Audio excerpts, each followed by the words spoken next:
So today is 25 3.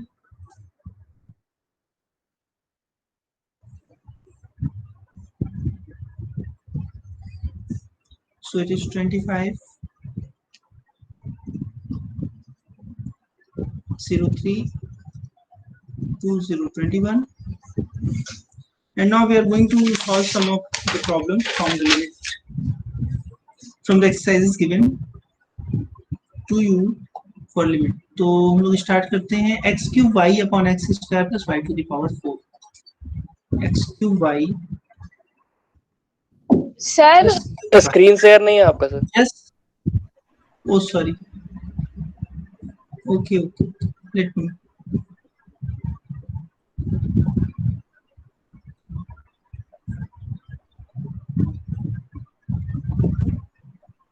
Okay, are you able to see it now? Yes sir. Okay, so today is 25/03/2021, and we are going to solve some exercises which I have given in the previous lecture for calculating the limits. So there was one exercise number 2, and that was x cube y upon x square plus y to the power 4. So x cube y upon x square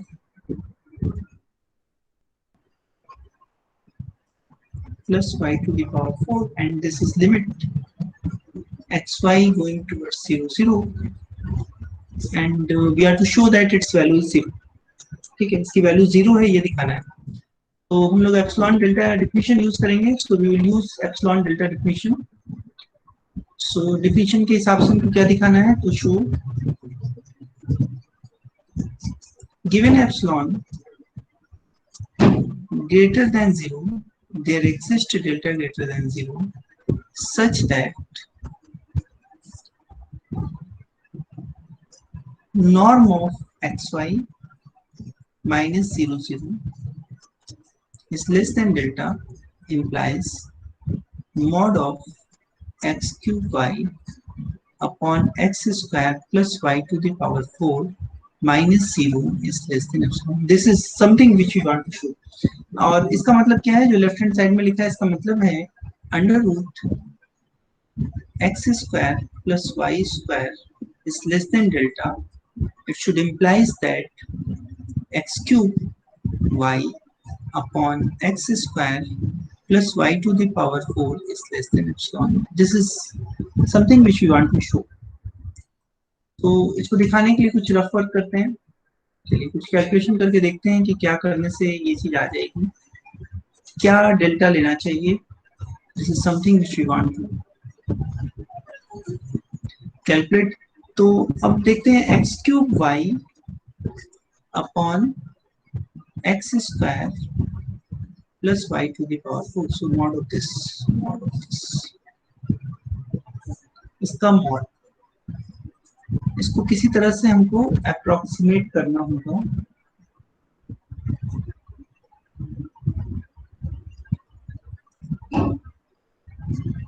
इसको हम लोग लिख सकते हैं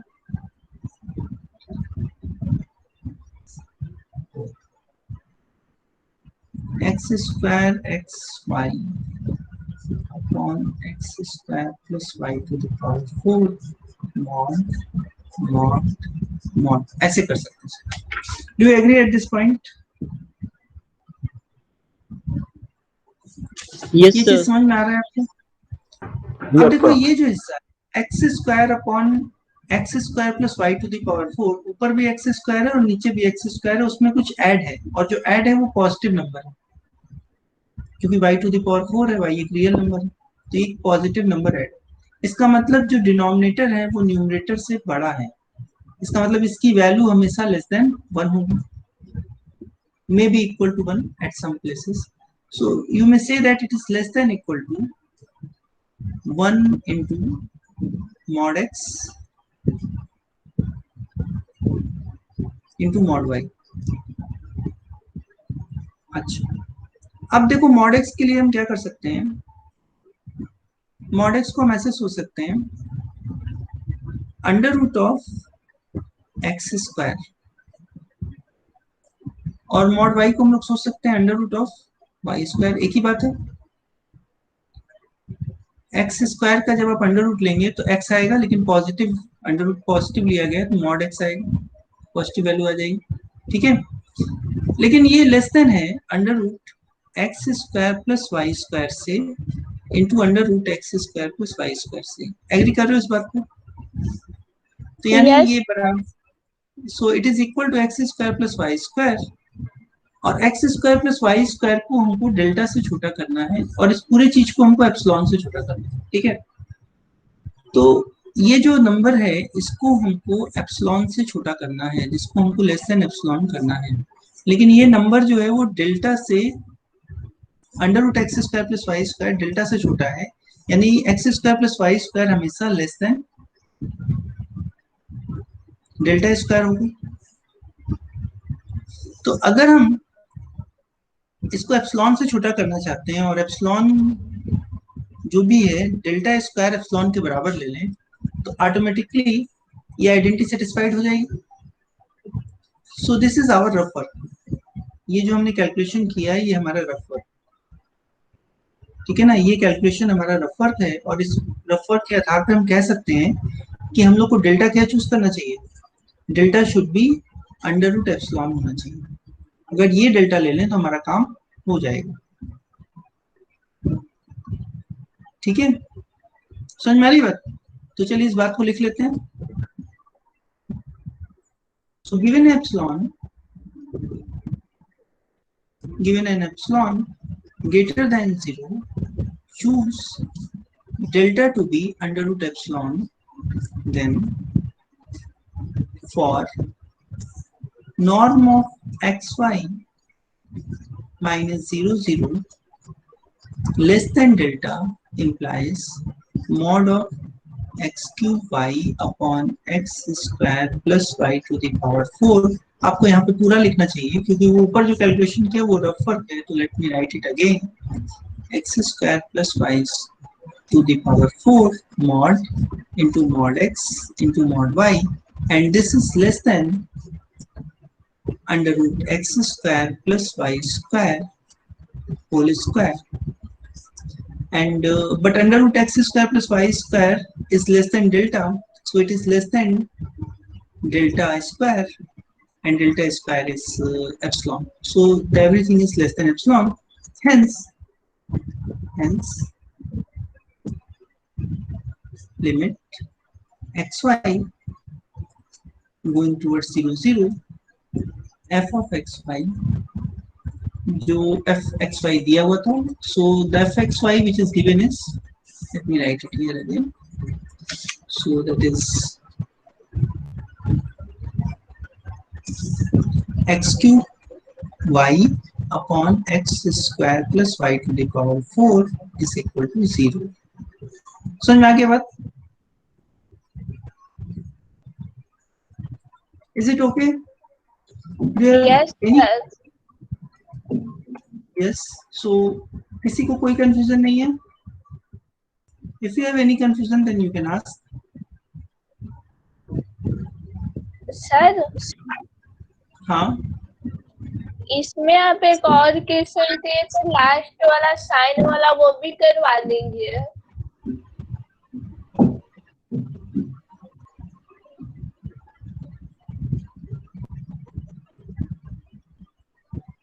ये वाला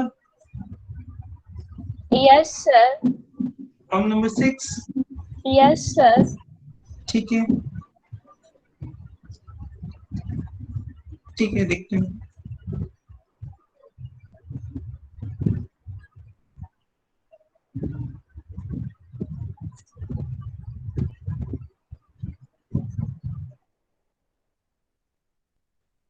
Let us come to the next example. Limit xy going towards 0 0 sine x square y plus y square x upon xy। ये limit हम लोग को निकालनी है, ठीक। इसको देखो कैसे करेंगे हम लोग, इसको ऐसे लिख लेते हैं, limit x y going towards 0 0,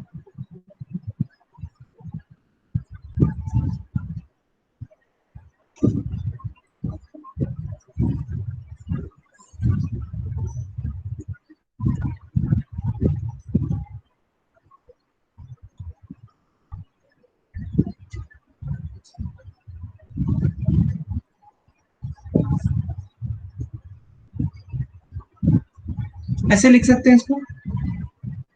yes sir. ठीक है। अब देखो ये जो लिमिट है इसमें यहाँ पे दो फंक्शन का प्रोडक्ट हो गया, एक फंक्शन ये है, एक फंक्शन ये है। अगर एक्स वाई गोइंग टूवर्ड्स 0 0 ये दोनों की लिमिट एग्जिस्ट करे सेपरेटली, तो उस लिमिट का जो प्रोडक्ट होगा वही इस फंक्शन की लिमिट आएगा। तो हम क्या कर सकते हैं, इसको डिस्ट्रीब्यूट भी कर सकते हैं। कब कर सकते हैं डिस्ट्रीब्यूट? जब लिमिट एग्जिस्ट करे। तो हम लोग देख सकते हैं कि इस फंक्शन के लिए एक्स वाई गोइंग टूवर्ड्स 0 0 की लिमिट निकालेंगे, और इस फंक्शन के लिए limit x y going towards 0 0 की निकालेंगे, तो वो एग्जिस्ट करेगा। तो चलिए पहले सेपरेटली निकाल के देख लेते हैं और फिर बात करते हैं। तो limit x y going towards 0 0 sine x square y plus y square x upon x square y plus y square x, ये लिमिट निकालना, क्योंकि एक्स वाई दोनों जीरो की तरफ अप्रोच कर रहा है, और यहाँ पे जो साइन का आर्गुमेंट है वही डिनोमिनेटर में भी लिखा गया है। तो ये लिमिट निकालना या ये लिमिट कैलकुलेट करना एक ही बात है। Limit x square y plus y square x is going towards 0 sine x square y plus y square x upon x square y plus y square x. क्यों ऐसा हम कह रहे हैं? क्योंकि एक्स वाई ये दोनों जो फंक्शन है वो एक्स वाई का फंक्शन है और एक फिक्स फंक्शन है, और एक्स वाई जीरो की तरफ टेंड करने का मतलब है ये पूरा फंक्शन जीरो की तरफ टेंड करना, x square y plus y square x. तो इसको हम लोग सिंगल वेरिएबल की लिमिट की तरह देख सकते हैं। यहाँ पे एक ही फंक्शन है x square y plus y square x जो कि जीरो की तरफ जा रहा है, और यहाँ पे भी वही है और यहाँ पे भी वही है, और हमको पता है साइन एक्स बाई एक्स की वैल्यू क्या होती है if x is going towards 0 1 आती है। तो ये लिमिट एग्जिस्ट कर रही है। तो हम लोग इसको इस तरह से भी सोच सकते हैं। अब दूसरे पार्ट को देखते हैं, limit x y going towards 0 0 and this is x square y plus y square x upon xy। ठीक है, इसको अगर हम लोग देखेंगे कैलकुलेट करेंगे एक्स वाई से डिवाइड कर सकते हैं, तो आ जाएगा limit x y going towards 0 0 x plus y, और फिर से इसको हम लोग डिस्ट्रीब्यूट कर सकते हैं। इसके ऊपर ये लिमिट ले सकते हैं, इसके ऊपर ये लिमिट ले सकते हैं। अगर लिमिट एग्जिस्ट करती है तो हम लोग डिस्ट्रीब्यूट कर सकते हैं। This is going towards 0 0 x plus limit x y going towards 0 0 y, और पहले में x गोइंग टुवर्ड्स 0 होगा तो क्या होगा, 0 आ जाएगा, और इसमें भी 0 आ जाएगा, सो फाइनली लिमिट 0 आ जाएगा। ठीक, अब दोनों का अगर जब दोनों लिमिट एग्जिस्ट करती है, दो फंक्शंस के प्रोडक्ट की लिमिट क्या होती है, दोनों की अगर लिमिट एग्जिस्ट करती है तो उसके प्रोडक्ट की लिमिट इन दोनों लिमिट्स का प्रोडक्ट आती है, अगर वो एग्जिस्ट कर रही है तो चलिए हम लोग यहाँ पे कर लेते हैं, limit x y going towards 0 0 sine x square y plus y square x upon x y is equal to 1 into 0 is equal to 0, so its limit will be 0। तो इस तरह से भी इसको किया जा सकता है।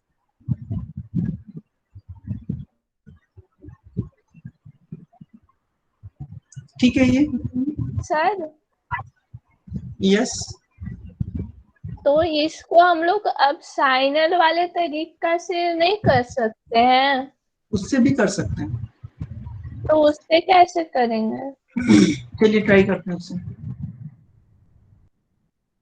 Limit x y going towards 0 0 हमको दिखाना है कि sine x square y plus y square x upon x y ये वैल्यू 0 आएगी। ठीक, चलिए तो एप्सिलॉन डेल्टा डेफिनेशन के लिए हमको रफ वर्क करना पड़ेगा। कौन सा रफ वर्क है हमारे पास? हमको इसको अप्रोक्सीमेट करना पड़ेगा। So mod of sine x square y plus y square x upon x y minus 0 इसको हम लोग को अप्रोक्सीमेट करना है। ठीक है, चलिए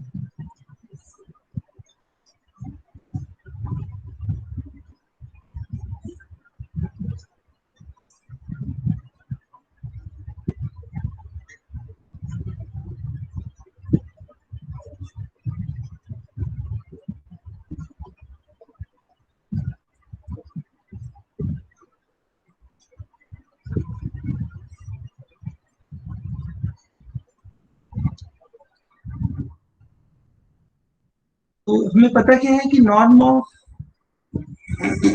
एक्स वाई माइनस 0 ये लेस देन डेल्टा होगा।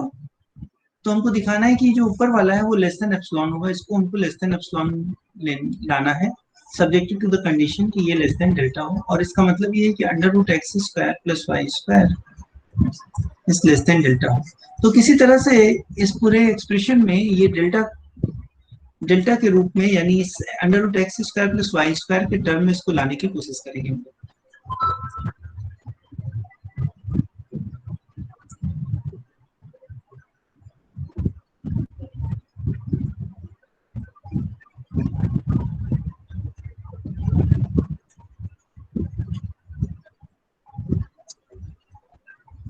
चलिए देखते हैं इसको हम लोग ऐसे कर सकते हैं, mod of sine x square y plus y square x upon x square y plus y square x into mod of x square y plus y square x upon x y. ऐसे लिख सकते हैं इसको।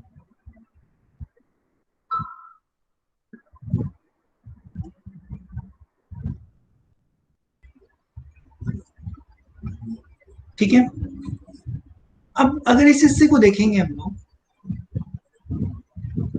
इस हिस्से को देखेंगे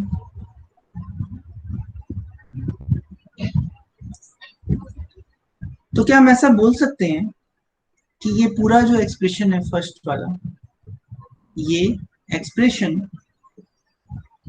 bounded है? Yes sir. बाउंड क्या है इसका?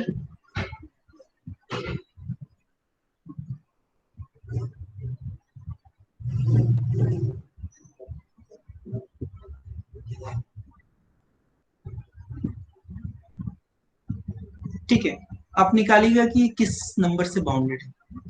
बाउंडेड कह सकते हैं, इससे सब लोग एग्री कर रहे हैं। इस जो फर्स्ट एक्सप्रेशन लिखा है उसकी वैल्यू किसी एक फिक्स नंबर से ज्यादा नहीं जाएगी। ये आपके लिए एक्सरसाइज हम छोड़ रहे हैं कि ये बाउंडेड है। सपोज करिए ये m से बाउंडेड है, एक फिक्स रियल नंबर में लिया, उससे ज्यादा इसकी वैल्यू नहीं जाएगी। ऊपर देखिए साइन x में एक्सप्रेशन है और नीचे जो है x square y plus y square x है। और इसको बाउंडेड दिखाने के लिए आप इस इफेक्ट का यूज कर सकते हैं कि limit x is going towards 0 sin x upon x is equal to 1। इस इफेक्ट का भी आप यूज कर सकते हैं। चलिए, तो हमने आपके लिए एक्सरसाइज की तरह छोड़ा कि ये लेस देन सम बाउंड होगा। और दूसरे एक्सप्रेशन पे आते हैं। दूसरा एक्सप्रेशन क्या है? Mod of x plus y. ठीक, अब mod of x plus y के लिए हम क्या कर सकते हैं? इसको हम कह सकते हैं less than m times under root x square plus y square plus एक x इससे छोटा होगा और दूसरा y भी इसी से छोटा होगा, x square plus y square. Do you agree at this point? So it means this is 2 times m और ये जो नंबर है वो हो गया under root x square plus y square. So you may say that it is less than 2 times m delta. क्योंकि हमको ये दिया हुआ है कि ये नंबर जो है वो under root x square plus y square जो है वो डेल्टा से छोटा है। तो अब हमारे पास समस्या है कि इस पूरे को एप्सिलॉन से छोटा लाना है, तो हम डेल्टा क्या चूज करें? अगर हम डेल्टा को ये इसकी जगह पे हमको एप्सिलॉन लाना है, तो इस this is equal to epsilon अगर हम मान लें, इसको अगर एप्सिलॉन मान लें, ठीक है ना। इस पूरे एक्सप्रेशन को हमको लेस देन एप्सिलॉन दिखाना है, लेकिन ये 2m डेल्टा से छोटा हो रहा है। तो अगर इसी को हम एप्सिलॉन मान लें, एप्सिलॉन से छोटा दिखाने के लिए, तो हमारा काम हो जाएगा। तो अब इस एप्सिलॉन की मदद से डेल्टा की वैल्यू हम यहाँ से निकाल सकते हैं। डेल्टा क्या होना चाहिए? Epsilon by 2m। ठीक है, तो ये हमारा रफ वर्क हो गया, that was our rough work. और इस रफ वर्क की मदद से अब हम पूरा काम कर सकते हैं। So given epsilon greater than 0, choose delta to be epsilon by 2m, जहाँ पे m क्या है, वो बाउंड है जिससे वो बाउंडेड है, such that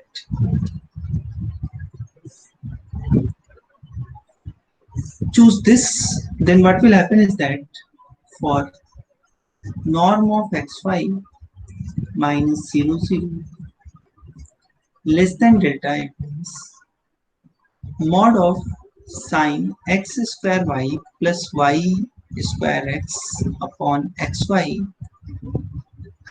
आपको यहाँ पे पूरा लिखना चाहिए, this is less than 2m under root x square plus y square, इससे लेस देन होगा, which is exactly less than 2m delta, और यहाँ पे डेल्टा की वैल्यू लिखेंगे तो ये हो जाएगा equal to epsilon. Hence this function is, as this limit exists, hence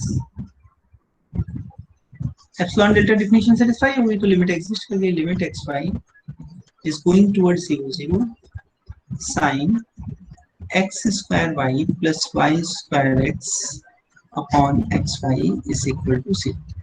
सो इस तरीके से आप कर सकते हैं, ठीक है। चलिए हम आपको कुछ और एक्सरसाइज कराते हैं, कुछ और एग्जाम्पल आपको देते हैं।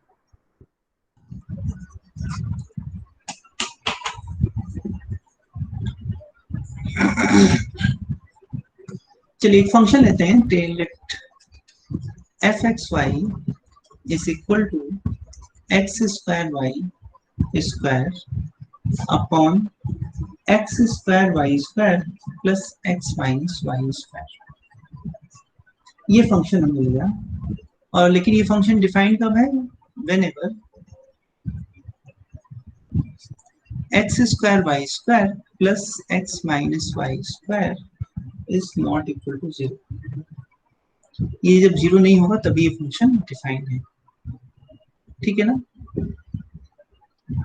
चलिए प्रॉब्लम ये है कि show that limit x is going towards 0, limit y is going towards 0, fxy is equal to limit y is going towards 0, limit x is going towards 0, fxy। दिखाना ये है कि दोनों लिमिट बराबर आएगी। तो आप करके देखिए क्या ये लिमिट बराबर आ रही है। पहले हम x को 0 की तरफ टेंड करेंगे fxy में, y को कांस्टेंट मानते हुए, फिर y को 0 की तरफ टेंड करेंगे, उसके बाद इसी तरह से उल्टा करेंगे, पहले y को 0 की तरफ टेंड करेंगे x को कांस्टेंट मानते हुए, उसके बाद फिर x को 0 की तरफ टेंड करेंगे। तो सिंगल वेरिएबल की लिमिट जैसे निकालते हैं वैसे निकाल के देखिए कि दोनों बराबर आ रही है। सो इसको करिए तो जरा सा।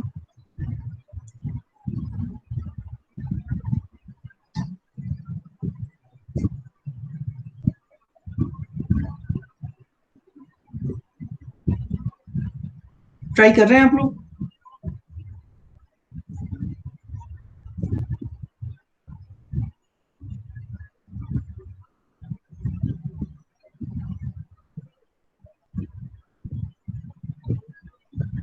कौन कौन ट्राई कर रहे हैं बताइए, तो कॉपी पेन लेके बैठेंगे नहीं आप लोग? यस सर, ट्राई कर। अच्छा ट्राई करके बताइए क्या दोनों लिमिट बराबर आ रही है?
कोई सॉल्व कर पाया? क्या लिमिट इक्वल आ रही है आपकी?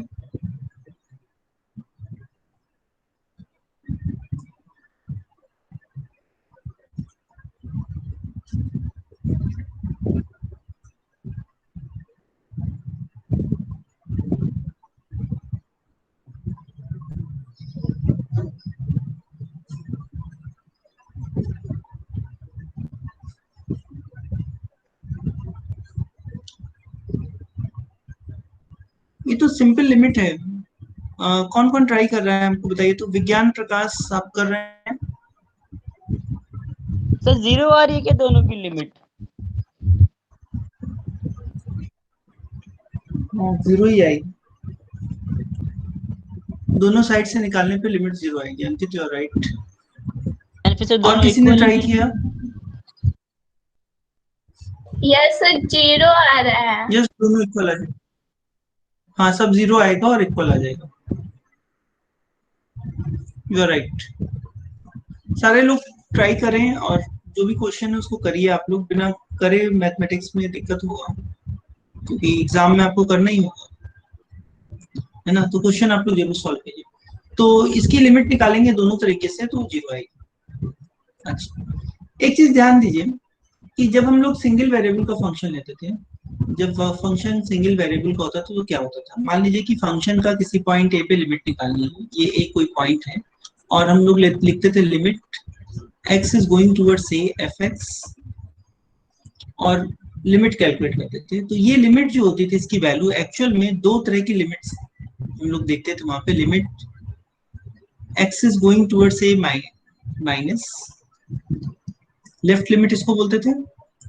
और एक लिमिट हम लोग निकालते थे, limit x is going to a plus, यानी पॉजिटिव साइड से अप्रोच करें, और एफ एक्स निकालते थे। इसको राइट लिमिट बोलते थे। तो एक लेफ्ट लिमिट निकालते थे, एक राइट लिमिट निकालते थे, और अगर दोनों की वैल्यू बराबर आती थी तो उसी को बोलते थे लिमिट ऑफ द फंक्शन। याद है आपको?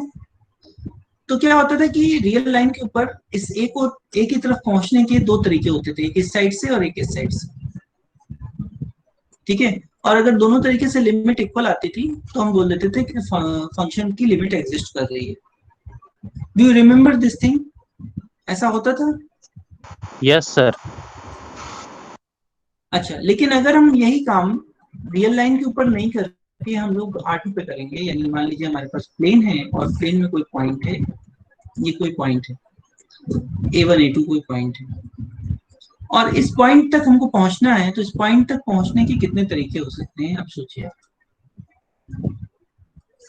इस पॉइंट तक पहुंचने के तरीके क्या क्या हो सकते हैं?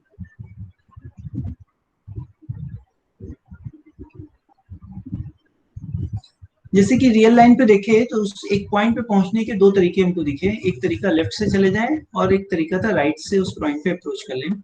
लेकिन अगर यहाँ पे हम प्लेन के ऊपर ये पॉइंट को देखेंगे तो इस पॉइंट तक पहुंचने के तरीके हो सकते हैं कि हो सकता है हम इस लाइन पे चलें, इधर से आए इस पॉइंट तक पहुंच जाए, या इस लाइन में इस साइड से आए और इस पॉइंट तक पहुंच जाए। इसी तरह से इस पॉइंट पे जो भी लाइन पास हो रही है उनमें से किसी भी लाइन के अलोंग इस पॉइंट तक पहुंच सकते हैं। यही नहीं, इस पॉइंट से पास होने वाला कोई कर्व है तो उस कर्व के अलोंग भी तो इस पॉइंट तक इस पॉइंट से पहुंच सकते हैं, इस पॉइंट तक पहुंच सकते हैं। होगा ना ऐसा? तो जैसे कि रियल लाइन के ऊपर दो तरह की लिमिट ही एग्जिस्ट करती थी, उसी तरह से अगर किसी पॉइंट पे लिमिट एग्जिस्ट कर रही है तो R2 के ऊपर इनफाइनेटली मेनी ऐसे तरीके हो सकते हैं, ऐसे पाथ हो सकते हैं जिससे उस पॉइंट पे अप्रोच कर सकते हैं हम लोग। लेकिन जिस तरीके से भी इस पॉइंट पे हम अप्रोच करेंगे, जो फंक्शन की लिमिट है वो सेम आनी चाहिए, तब होगा फंक्शन की लिमिट एग्जिस्ट कर रही है। सिर्फ इतना ही बात नहीं है, ऐसे हम स्पाइरल घूमते हुए भी इस पॉइंट तक पहुंच सकते हैं. So this is also a path to reach at this point, but the limit should be same through any path. और ये बात इनबिल्ड है एप्सिलॉन डेल्टा डेफिनेशन के अंदर. एप्सिलॉन डेल्टा डेफिनेशन में क्या कह दिया गया कि अगर x square plus y square norm of x y minus जो पॉइंट हमने लिया है a1 a2 मान लीजिए पॉइंट लिया, इसका नॉर्म जब भी डेल्टा से छोटा होगा, इसका नॉर्म डेल्टा से छोटा होगा मतलब इस पॉइंट के अराउंड एक छोटी बॉल लेंगे और उस बॉल के अंदर जो भी पॉइंट होंगे उन पॉइंट्स के लिए जो वैल्यू है उस पॉइंट पे x y minus F a1 a2, इसका जो नॉर्म होगा वो लेस देन एप्सिलॉन हो जाएगा. यानी कितना भी छोटा ये डिस्टेंस हम कर सकते हैं. इसका मतलब साफ यही है कि हम कोई भी पाथ से या कोई भी तरीके से आए तो जब हम एक छोटे से नेबरहुड के अंदर पहुंच जाएंगे तो फंक्शन की वैल्यू और उस नेबरहुड के अंदर जो पॉइंट्स हैं उनकी और जिस पॉइंट पे हम लिमिट निकाल रहे हैं, यहाँ पे लिमिट आएगा, जिस पॉइंट पे हम लिमिट निकाल रहे हैं एल, मतलब फंक्शन की वैल्यू और इस लिमिट का जो डिफरेंस है वो एप्सिलॉन से कम आ जाएगा. तो ये जो चीज है, ये जो डेफिनेशन एप्सिलॉन डेल्टा वाली डेफिनेशन है, उसमें ये सारी चीजें अपने आप आ गई हैं कि हम किसी भी पाथ से अप्रोच करेंगे तो लिमिट की वैल्यू सेम आएगी. तो अगर किसी फंक्शन के लिए हमको लिमिट कैलकुलेट करनी है और हमने कुछ पाथ से लिमिट निकाली और उन पाथ से लिमिट अलग लगा रही है, इसका मतलब फंक्शन की लिमिट एग्जिस्ट नहीं करेगी. ठीक है, तो अगर हमको ये दिखाना है कि फंक्शन की लिमिट एग्जिस्ट नहीं कर रही है, एग्जिस्ट कर रही है तब तो एप्सिलॉन डेल्टा डेफिनेशन ही है, उसको वेरीफाई करना पड़ेगा. लेकिन अगर हमको ये दिखाना है कि फंक्शन की लिमिट एग्जिस्ट नहीं कर रही है तो ये हो सकता है तरीका कि हम किसी एक पाथ से देखें और उस पाथ से लिमिट की वैल्यू जो दूसरे पाथ है उनसे लिमिट की वैल्यू उससे अलग आ जाए. जैसे ये जो हमने अभी कैलकुलेट किया इस एग्जाम्पल में, हमने क्या कैलकुलेट किया, हमने एक पाथ के थ्रू लिमिट निकाली. कैसे पाथ किया था हमारे पास, तो हमने क्या किया, पहले y को 0 किया और फिर x को 0 किया. y को 0 किया मतलब हमने ये y कोऑर्डिनेट, जैसे ये लिमिट हमने निकाली, इसका क्या मतलब है, इसका मतलब है अगर ये xy पॉइंट है, इस पॉइंट से हमको 0 की तरफ आना है तो हम सीधे नहीं आ रहे हैं, हम क्या कर रहे हैं, पहले y को 0 की तरफ ले जा रहे हैं, y कोऑर्डिनेट को 0 की तरफ, और फिर x को 0 की तरफ ले जा रहे हैं और हम 0 पे आ गए. इस xy से 0 पे आने के लिए दूसरा तरीका क्या हमने लिया, हमने लिया x को 0 की तरफ ले जाओ और फिर y को 0 की तरफ ले जाओ, और हमने देखा कि दोनों तरीके से 0 पे पहुंचने पे लिमिट सेम आ रही है. लेकिन 0 पे पहुंचने का इस पॉइंट से सिर्फ यही तरीका नहीं है, 0 से पहुंचने के बहुत सारे तरीके हो सकते हैं. हम एक लाइन कंसिडर कर सकते हैं जो कि इस पॉइंट से 0 को मिला दे, सीधा सीधा हो सकता है ना. तो ऐसे बहुत सारे तरीके हो सकते हैं 0 पे पहुंचने के. तो हम क्या कर सकते हैं, हम और डिफरेंट तरीकों से इसकी लिमिट निकालने की कोशिश करते हैं, डिफरेंट पाथ से लिमिट निकालने की कोशिश करते हैं. अगर किसी भी पाथ पे लिमिट डिफर करेगी तो हम कह सकते हैं कि लिमिट एग्जिस्ट नहीं करती. ठीक है, सो ये जो लिमिट है वो लिमिट एग्जिस्ट कर रही है, बट हम अगर इस लिमिट को चेक करना चाहते हैं, limit x y is going towards 0 0, और किसी एक पाथ से लिमिट की वैल्यू डिफर कर जाए तो हम कह सकते हैं कि लिमिट एग्जिस्ट नहीं करेगी. सो ऊपर जो हमने कैलकुलेट किया उसमें वैल्यू 0 आ रही है. तो चलिए हम आपको एक पाथ हिंट करते हैं, इस पे कैलकुलेट करके देखिए. तो हमने take x is equal to y. So x is equal to y क्या होता है, एक लाइन होता है जो 45 डिग्री, इस लाइन पे हम, ये लाइन हो गई 45 डिग्री पे, x is equal to y, ये लाइन हो गई. इस लाइन के अलोंग हम 0 को अप्रोच करें अगर, तो लिमिट की वैल्यू इस फंक्शन की क्या आती है ये देखते हैं. तो इस फंक्शन की वैल्यू जहां जहां है वहां पे x की जगह y रख देते हैं. ये फंक्शन में जहां पे y है उसकी जगह x रख देते हैं. ठीक है, सो चलिए इसको नीचे लिखते हैं properly. Let's just calculate limit of fxy along path x is equal to y.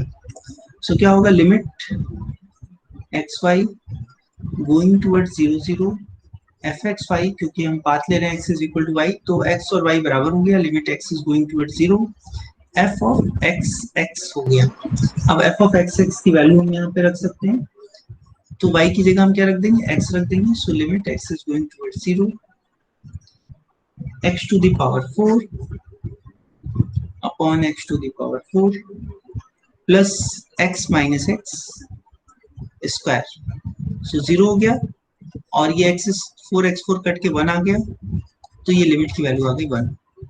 तो आप देख सकते हैं हमने तीन तरीके से लिमिट निकाली, एक इस पाथ के अलॉन्ग लिमिट निकाली और एक लिमिट हमने निकाली पहले x को 0 की तरफ ले गए, फिर y को 0 की तरफ ले गए, और फिर एक लिमिट निकाली y को 0 की तरफ पहले ले गए और फिर x को 0 की तरफ ले गए। इस तरह से लिमिट निकालने पे 0 आ रहा है, लेकिन हमने एक दूसरे पाथ के अलॉन्ग जब लिमिट निकाली तो ये लिमिट 1 आ रही है। So it simply means that this implies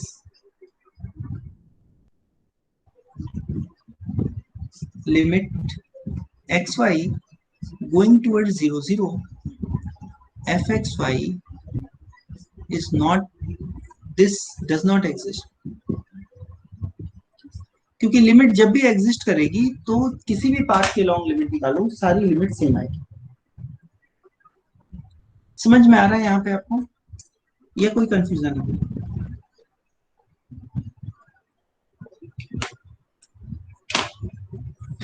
are we connected? Sir हाँ, हम लोग इसका लिमिट तीन तरीके से निकाले, अगर तीनों तरीके से इक्वल आ जाए और बार बार इक्वल है और कहीं ना कहीं इसकी इक्वल है, तो वो कैसे चेक करेंगे? देखो अगर हम किसी पाथ के थ्रू निकाल रहे हैं और इक्वल आ रही है, और बहुत सारा पाथ हमने लिया सब में इक्वल आ रही है,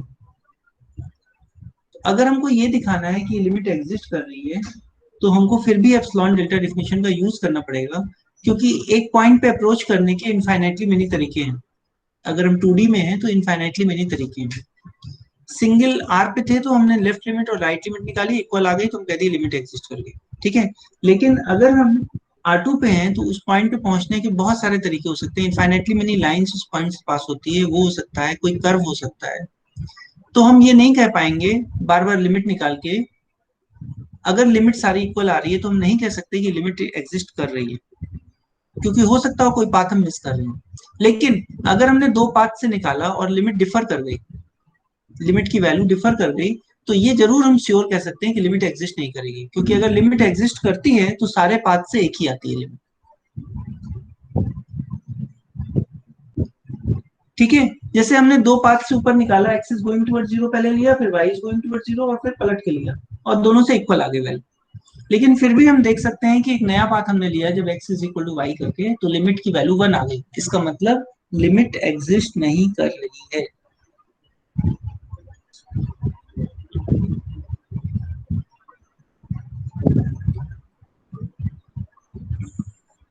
क्या जो हम बोल रहे हैं वो चीज क्लियर हो रही है? यस सर जैसे यहाँ x बराबर y हम लोग लिए हैं, तो x बराबर y वगैरह भी ले सकते हैं ना? क्या ले सकते हैं? x बराबर y स्क्वायर। ले सकते हैं, कुछ भी रख के हम देख सकते हैं। हमारा मकसद मेन ये था, लिमिट जब एग्जिस्ट नहीं कर रही है दिखाना है, तो हमारा मेन मकसद ये है कि कुछ ऐसा पाथ लें कि लिमिट डिफर कर जाए, ठीक है। अगर लिमिट एग्जिस्ट कर रही होगी तो तुम कोई भी पाथ लोगे सब लिमिट एक ही आएगी, लेकिन अगर लिमिट एग्जिस्ट नहीं कर रही होगी तो आप पाथ अलग करिएगा तो लिमिट अलग अलग आ सकती है। अब ये बात है कि आप कैसे सोचिए कि कौन से पाथ के थ्रू निकालें कि लिमिट डिफर कर जाए या नहीं कर जाए।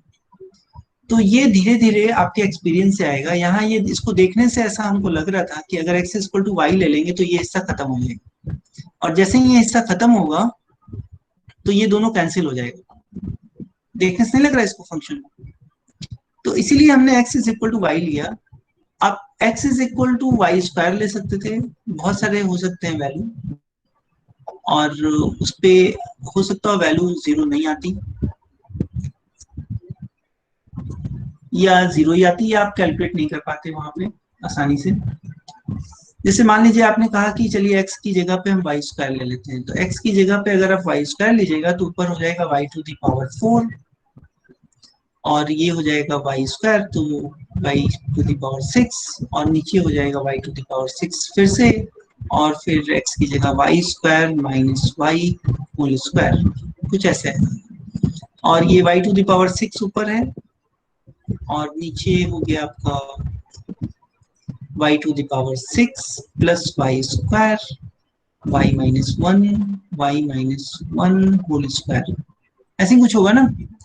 और वाई स्क्वायर कैंसिल कर सकते हैं, y to the power 4 upon y to the power 4 plus y minus 1 square. And अब हमारे पास क्या है, y इज गोइंग टुवर्ड 0 है, y 0 की तरफ टेंड करेगा, तो क्लियरली हम लोग देख सकते हैं कि ये हिस्सा 0 जाएगा, ये 1 की तरफ जाएगा, तो डिनोमिनेटर नॉन जीरो है और न्यूमरेटर 0 आ रहा है, तो इट इज गोइंग टुवर्ड 0, तो यहाँ पे भी लिमिट 0 आ गई।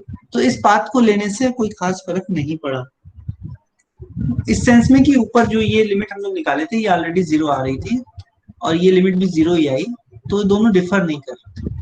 लेकिन अगर हम एक पाथ ले लेते हैं x is equal to y, इससे लिमिट निकालते हैं, और एक पाथ ले लेते हैं x is equal to y square, इससे लिमिट 1 आ रही है और इससे लिमिट 0 आ रही है, so we can say that this function, limit of this function does not exist. समझ में आ रही है ना बात?